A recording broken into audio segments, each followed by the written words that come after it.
Hey, this is Emily at AdvancedFrame Kayaks, and this doesn't look like much, but it's a gem. This is the HR2 bayonet adapter.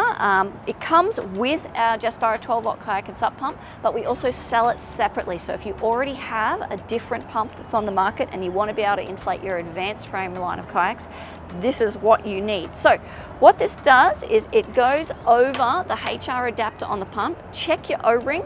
If you can't push and turn this on, you might need a slimmer O-ring, and the 12-volt kayak and sup pump from Jaspara comes with a variety of O-rings.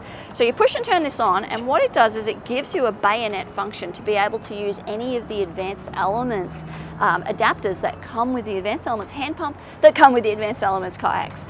So this just pushes and turns on. This is the spring valve adapter, for example, and away you go. You can inflate your AdvancedFrame kayak.